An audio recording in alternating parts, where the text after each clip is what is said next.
The arrival of Becky Swain, Amy #Cudden, has left Carla Connor, Alison King, in an extremely difficult position in Coronation Street. The character headed to Weatherfield a few weeks ago to surprise her partner Lisa Swain, Vicky Myers. The local cop was staggered to see Becky again, as she had spent so long believing she had died in the line of duty. In the explanation that detailed what really happened to her, Becky said that she had spent the last 4 years in Spain under another name after being put into witness protection, following an undercover operation gone wrong. Lisa was furious to discover that Becky had been targeting a dangerous gang, which had ultimately put the whole family in danger and led to the decision for Becky to go into hiding. Though Becky insisted that she had left to keep both Lisa and daughter Becky Swain, SYDN #EY Martin, safe, Lisa argued that their hashtag must have been another way. It was at this point in their reunion that Carla returned home #E, and Lisa left her stunned by introducing her to her dead wife before storming out for some air. With Becky hanging around, the dynamic at the Connor Swain household is sometimes difficult. Both Carla and Lisa respect that Betsy wants to spend time with her other mum, but Becky's presence is also making Carla feel a little isolated. This was highlighted in tonight's episode, when Becky took pleasure in winding her up while they were at lunch.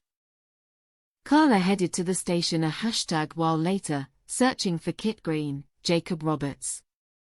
She made it clear that she doesn't trust what Becky is saying, and wants to get the truth. After all, if the gang is still after Becky, why would she risk Lisa and Beatrice's safety by heading to see them? Carla was keen for Kit to access files from Becky's case, but he was hesitant. He told Carla that he also has suspicions and believes if they find a D.I. Crawley, who worked with Becky and his boss Costello, they might be able to get some answers. Unbeknownst to Kit, Costello had overheard their conversation. Clearly wanting to keep the truth hidden, Costello later phoned his colleague and tempted him with a promotion. Keen to move further up the ladder, accepting the offer and keeping quiet was something Kit couldn't refuse. He said yes, and Costello told him that it wouldn't be long until people refer to him as Detective Sergio #NT. Carla's now on her own in her quest to prove that Becky is hiding something from Lisa and Bet's #Y. The only lead at the moment is the mysterious D.I. Crawley, but can she track them down on her own and get closer to the truth? Or will El Costello get in the way again? No offense to Amy at all, but I was like, oh no, Vicky Myers told us recently when discussing Becky's return from the dead. But then when we talked about it and we went further into Lisa and Becky's relationship and what that was like and when they first met and #D so on, I thought actually that's a really interesting story to tell. Where it ends up, I don't know, but for now I thought it was something that needed to be told. It seems as thuggish this story is nowhere near its end, as Vicky promised, lots more to come. We've all been working incredibly hard and the writers have been brilliant. People have been writing in and messaging and doing all the reels and the edits. It's really interesting because there are people that can see all aspects of the relationships and the dynamics, so, let's wait and see what's around the corner.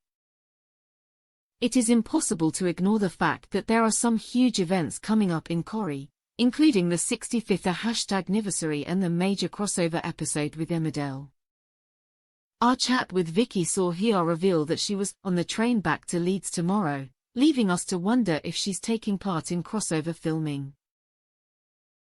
The comment suggests Swain might have even more on her plate soon as she potentially heads to the Dales to solve crime over there. Could she travel to Emmerdale to learn more about John Sugden, Oliver Farnworth, who was pictured on a wanted poster in an episode of Corrie recently?